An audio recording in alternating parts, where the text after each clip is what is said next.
Bismillahirrahmanirrahim. Asyhadu alla ilaha illallah wahdahu la syarikalah wa asyhadu anna Muhammadan abduhu wa rasuluh. Bahas satu topik terkait dengan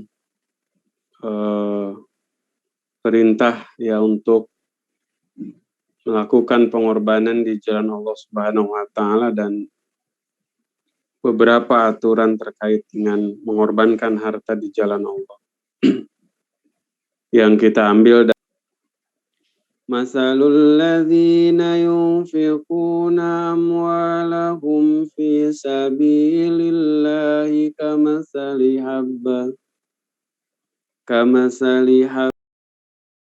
जो खाक में मिले उसे मिलता है आशना. Ya, suatu kisah yang disampaikan oleh Imam Ghazali ya.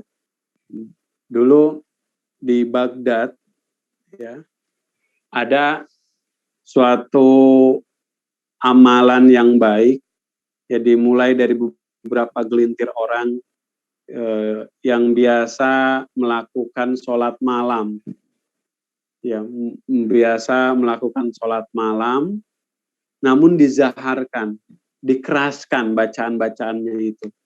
Jadi setiap orang yang melewati jalan-jalan Baghdad ketika itu, ya apabila dia melewatinya sebelum waktu subuh, dia akan mendengar ya orang-orang itu sedang melaksanakan sholat malam dengan suara keras, sehingga lambat laun ya amal baik ini diikuti oleh banyak orang.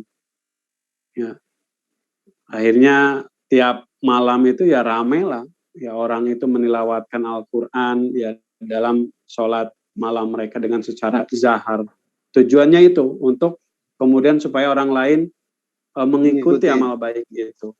Tapi kemudian ada seorang ulama yang menjelaskan tentang Riya'ul Jal ya dan Riya'ul Kafi ya.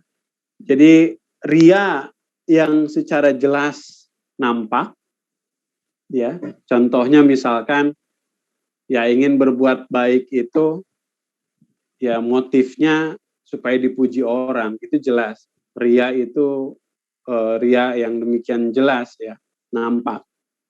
Tapi ada juga katanya riya yang khafi, yang sembunyi, yang demikian halus ya.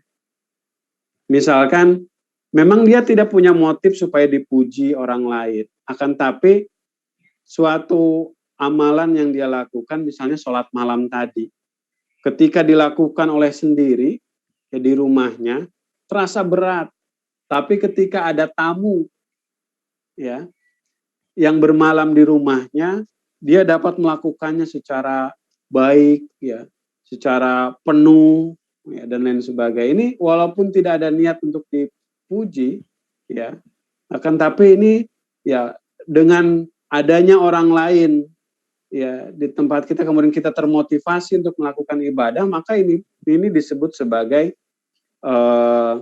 riya yang tersembunyi tadi, riya khafi tadi. Nah, semenjak ada penjelasan itu, akhirnya orang-orang di Baghdad itu akhirnya tidak melaksanakan sholat tahajud itu dengan suara yang jahar lagi, ya, dengan suara yang sembunyi lagi. Ini makanya kita pun, ya, walaupun di satu sisi Al-Quran, ya, memberikan suatu tuntunan bahwa dalam melakukan kebaikan, dalam melakukan pengorbanan, ya, itu boleh secara terang-terangan, tujuannya supaya orang lain termotivasi. Ya, namun Al-Quran juga memerintahkan supaya dengan sembunyi-sembunyi. Oleh karena itu maka kita harus benar-benar bisa bijak menentukan. Ya. Jangan sampai kemudian karena ingin orang lain melakukan kebaikan juga akhirnya kita membakar hangus amal-amal baik kita. Ya. karena ada unsur riya tadi. Ini merupakan suatu hal yang penting ya. Jadi kalau kita ingin menolong orang yang tenggelam, kan kita harus bisa berenang dulu. Ya. Kita harus bisa berenang juga. Jangan sampai kemudian akhirnya kita belum bisa berenang, ya memaksakan diri untuk menolong orang yang tenggelam, akhirnya kita pun tenggelam. Ya. Nah, ini ya, jangan sampai kita belum bisa mengontrol ya, belum bisa mengontrol motif dalam amal-amal baik kita, akhirnya kemudian menjerumuskan kebaikan-kebaikan kita itu kepada yang namanya riya ini, dan kan kemudian membakar hangus amal-amal kita.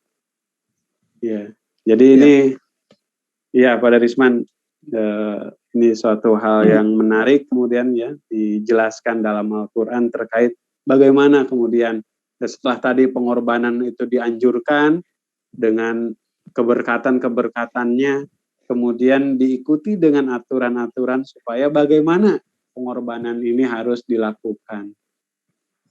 Ya, baiklah. Ya, tadi sebelum ayat ini ada suatu janji Allah yang besar ya bagi orang-orang yang mengorbankan di jalan Allah.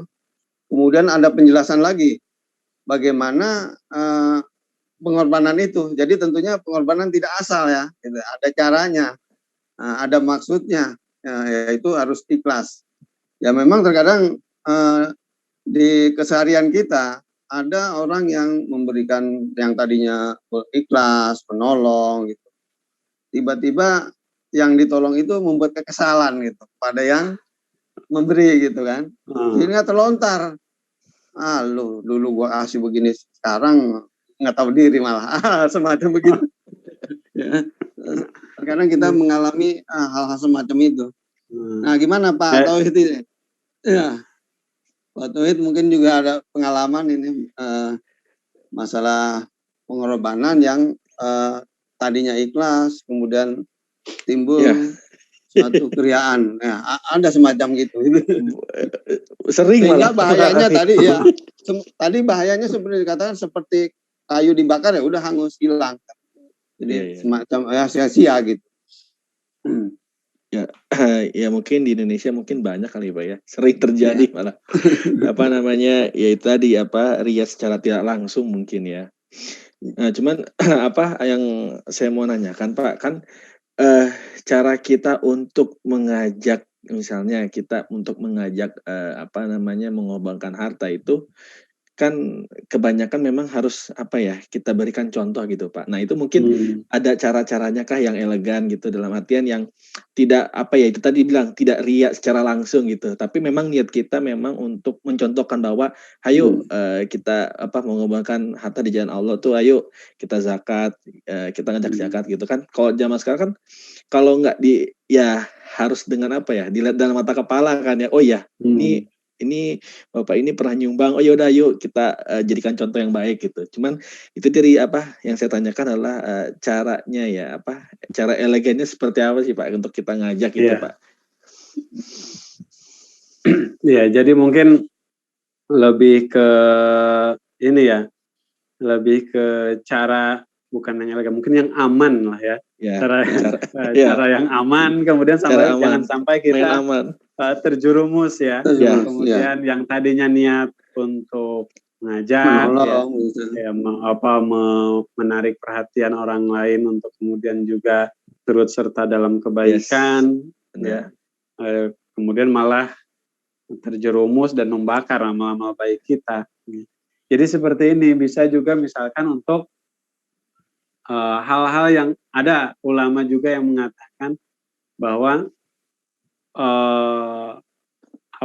amal-amal baik yang kemudian diperintahkan untuk zahar itu ya, untuk ditampakkan itu ya, itu adalah perkara-perkara yang wajib, misalkan seperti sholat 5 waktu ya, kemudian zakat ya, ada zakat fitrah ya, ada zakat harta ya, itu karena dalam hal yang wajib biasa penyelenggaraannya pun kan memang secara terbuka ya. Jadi ketika itu maka unsur untuk dilihat orangnya itu ya akan secara sendirinya memang berkurang, karena prakteknya kan seperti itu ya.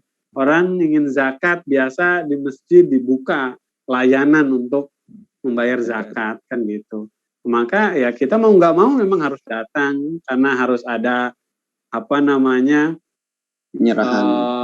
penyerahan ya, harus ada akadnya ya, jadi diserahkan gitu, dan memang disediakan sarananya. Oleh karena itu maka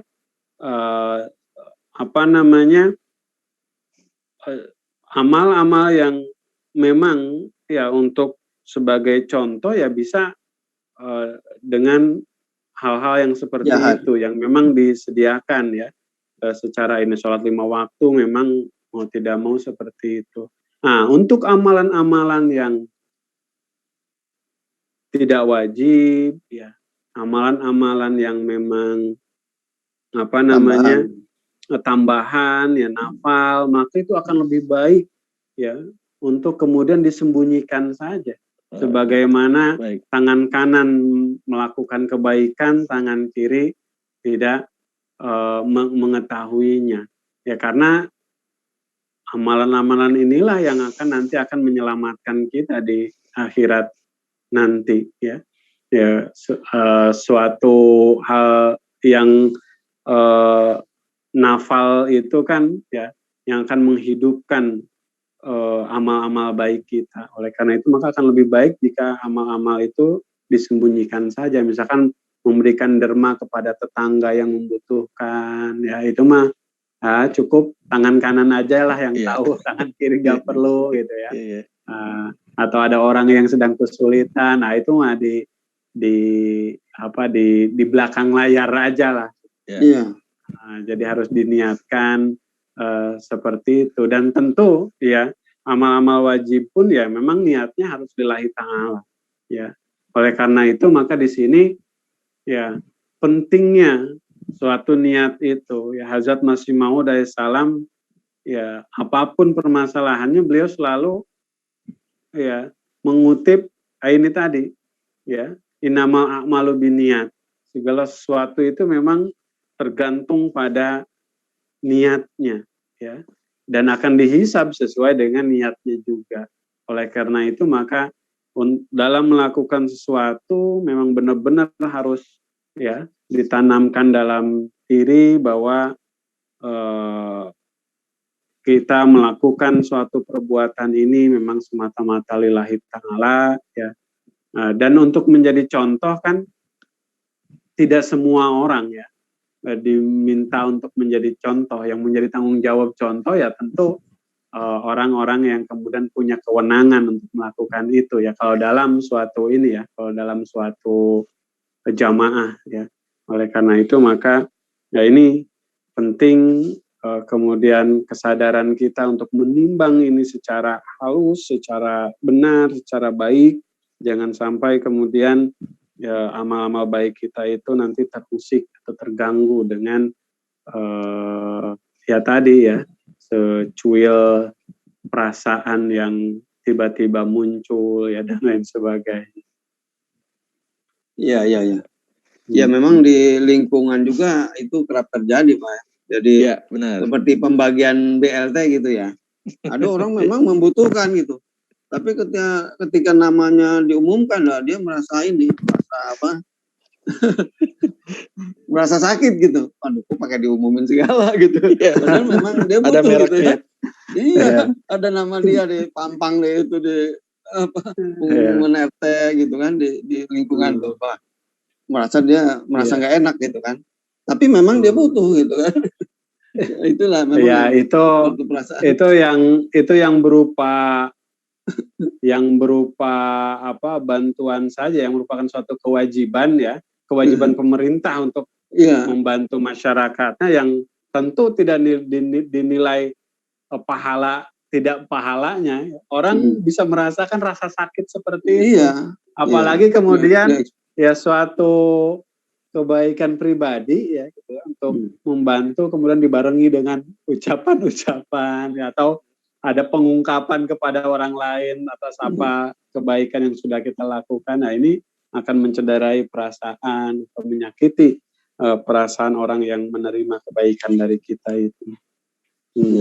Kita lanjutkan ke ayat berikutnya ya. Iya. Ayat ke-265. Ya ayyuhalladzina amanu la tubtilu shadaqatikum bil manni wal adza. Hai orang-orang yang beriman, janganlah kamu menjadikan sedekah-sedekahmu sia-sia dengan menyebut-nyebut jasa baik dan menyakiti, ya. Kalladzi yunfiqu malahu ria'an nasi wa la yu'minu billahi wal yaumil akhir. Seperti orang yang membelanjakan hartanya untuk dilihat manusia, sedangkan ia tidak beriman kepada Allah dan hari kemudian. Famasaluhu kamasali sofwanin alaihi turabun fa'asobahu wabilun fatarokahu solda.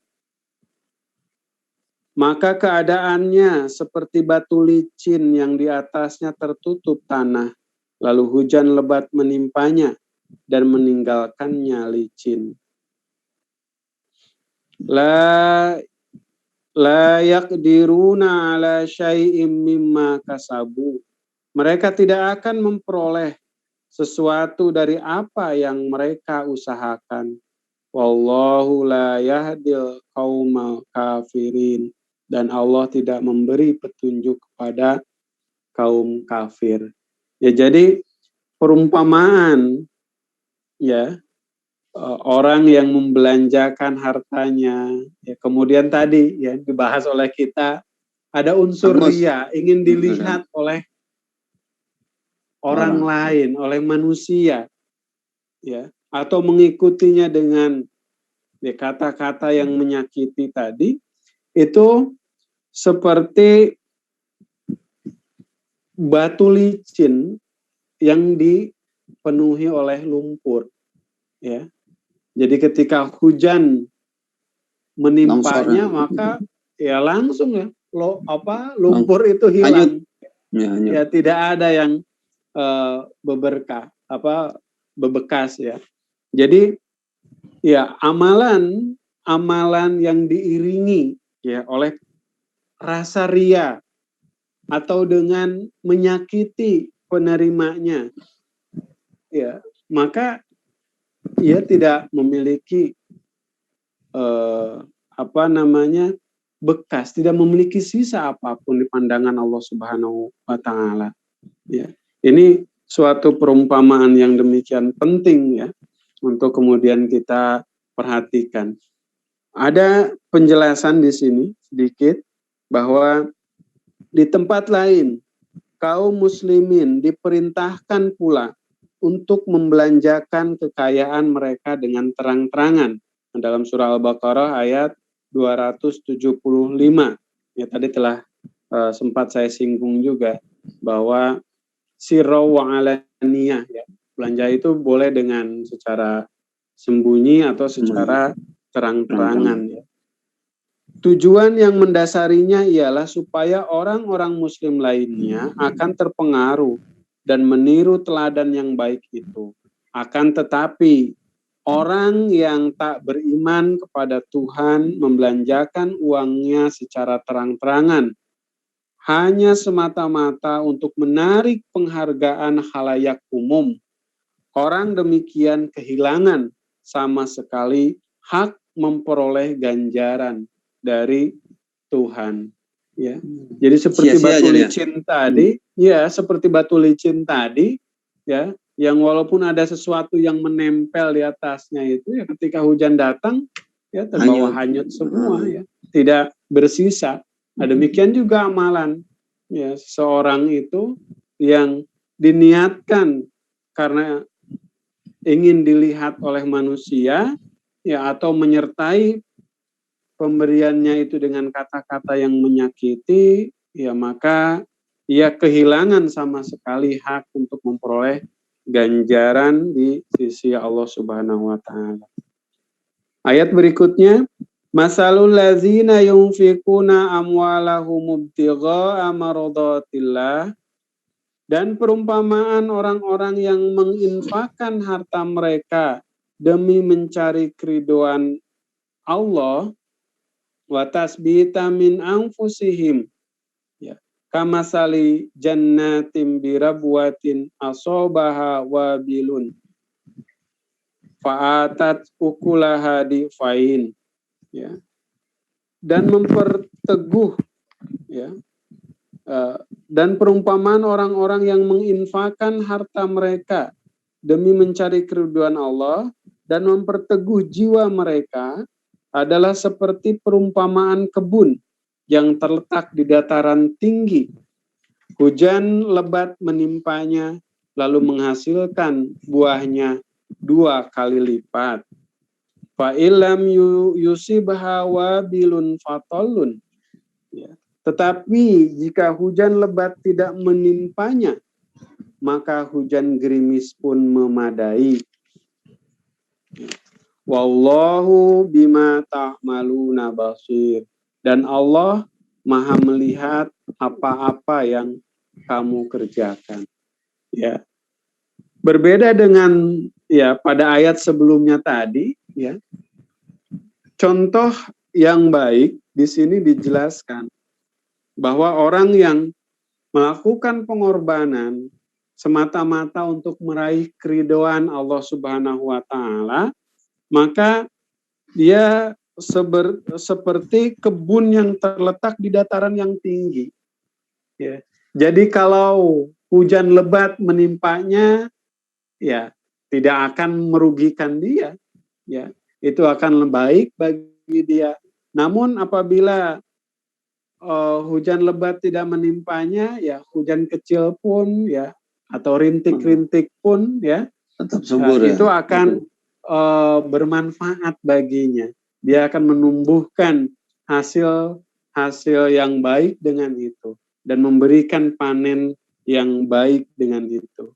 Nah, jadi ini suatu permisalan yang demikian indah, ya terkait dengan bagaimana ya seseorang itu kemudian harus melakukan amal baik, ya khususnya dalam melakukan pengorbanan harta di jalan Allah itu, ya ini diberikan suatu permisalan ya dengan sangat baik. Di sini ada penjelasan bahwa pembelanjaan uang di jalan Allah memberi kekuatan kepada jiwa manusia.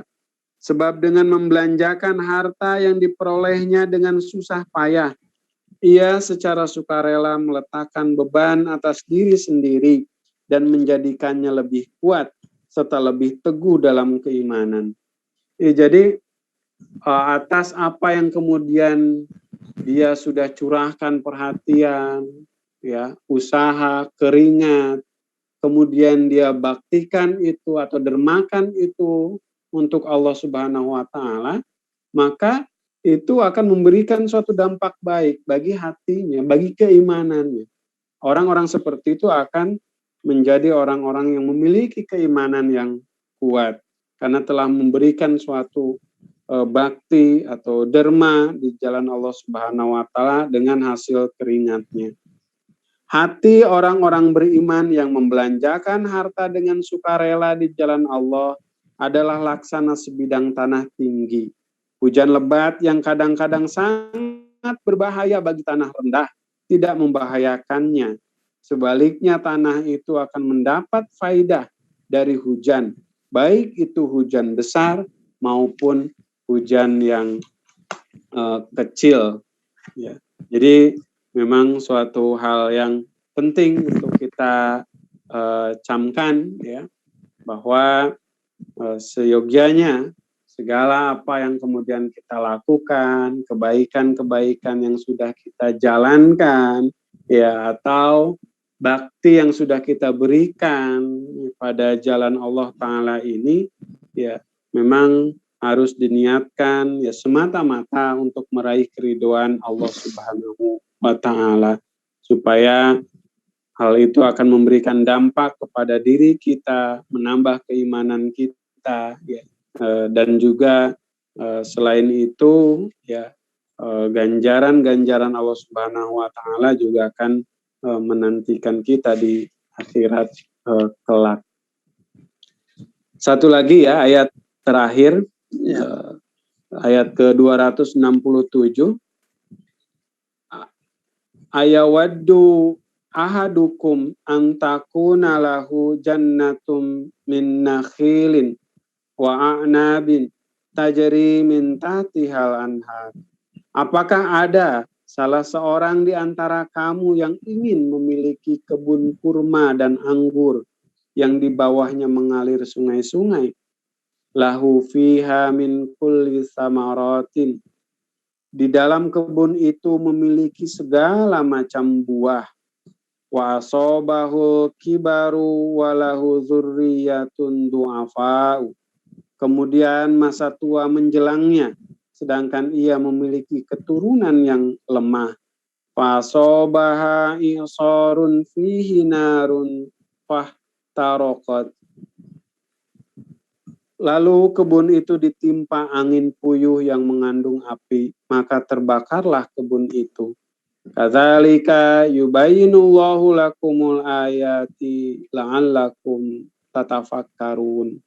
Demikianlah Allah menjelaskan tanda-tandanya bagimu supaya kamu berpikir. Di sini dijelaskan melalui perumpamaan ini orang mukmin diperingatkan bahwa bila ia membelanjakan harta bendanya untuk pamer atau mengiringi sedekahnya dengan membangkit-bangkit jasa baiknya dan menyakiti perasaan orang yang disedekahinya, maka semua yang dibelanjakannya itu akan menjadi sia-sia belaka. Ya, jadi ya, ruku ini ditutup dengan suatu permisalan yang demikian indah ya Allah Subhanahu wa taala sampaikan kepada kita. Jadi orang-orang yang ya, amal-amal baiknya itu diniatkan untuk dilihat orang atau menyertai amal-amal baik itu dengan pengungkitan kebaikan atau dengan kata-kata yang menyakiti. Ya, jadi akhirnya itu ya mereka tidak memiliki apa-apapun untuk dibawa ya sebagai suatu amal baik di hadapan Allah Subhanahu wa taala. Sama seperti tadi ya, seorang yang kemudian diberikan karunia kebun kurma dan kebun anggur, ya, dia merawatnya dari mulai tua, tapi kemudian ya di akhir usianya itu dia dikaruniai anak yang demikian lemah. Nah, selain anaknya lemah, tidak bisa mengikuti atau tidak bisa merawat kebunnya itu, datang pula ya angin puyuh disertai api yang akhirnya kemudian membakar hangus ladang-ladang mereka. Ya. Jadi sudah di masa yang sudah tua, ya kemudian bekal atau tanaman yang ia persiapkan semenjak muda pun habis pula terbakar. Tidak ada yang tersisa. Nah ini ya suatu ajaran yang demikian indah Al-Quran berikan kepada kita, ya bahwa di satu sisi tadi di awal ruku ini kita dijelaskan untuk ya melakukan suatu pengorbanan di jalan Allah Subhanahu wa taala untuk meraih kemajuan, untuk meraih keberhasilan baik secara pribadi maupun secara jamaah, ya kemudian diberikan aturan-aturan bagaimana pengorbanan itu atau bakti itu harus dia berikan, ya diberikan suatu aturan ya untuk menjaga amal-amal baik kita itu, ya jangan sampai kemudian amal-amal itu hangus atau habis ya karena suatu keburukan atau karena suatu niat yang tidak sesuai atau tidak diperuntukkan semata-mata demi Allah Subhanahu wa taala. Saya pikir ini menjadi suatu tuntunan yang jelas kepada kita yang dari ini, ya mudah-mudahan setiap amal, setiap bakti kita kepada Allah Subhanahu wa taala mudah-mudahan akan dihisab sebagai suatu amal baik yang memberikan dampak baik bagi diri kita secara pribadi maupun bagi jemaat yang kita cintai ini. Mungkin demikian Amin. yang dapat saya sampaikan, ya, beberapa hal ya, terkait dengan pengorbanan yang dijelaskan dalam surah Al-Baqarah di ruku ke-36 ini. Saya cukupkan. Assalamualaikum warahmatullahi wabarakatuh. Waalaikumsalam. Ya baiklah pemirsa Markiji, mari kita mengaji. Kami telah menemani beberapa menit dari sahur Bapak Ibu. Tadi sudah kita sangat gamblang mendengarkan bagaimana pengorbanan di jalan Allah, bagaimana caranya, bagaimana merawatnya. Nah itu tadi digambarkan pengorbanan di jalan Allah itu semacam kita memilih tanaman, semacam kita petani ya. Selain harus dijaga, diberi pupuk, dan juga jangan sampai kena hama, kena wereng, kena tikus segala macam ya. Itu akan sia-sia nanti hasilnya. Nah, baik Pak Tauhid, kita akhiri acara Markiji pada hari ini. Semoga kita besok hari bisa melaksanakan saum di bulan Ramadan ini dan kita sehat-sehat semua. Amin Allahumma amin. Ya, kami akhiri. Assalamualaikum warahmatullahi wabarakatuh. Waalaikumsalam warahmatullahi wabarakatuh. जो खाक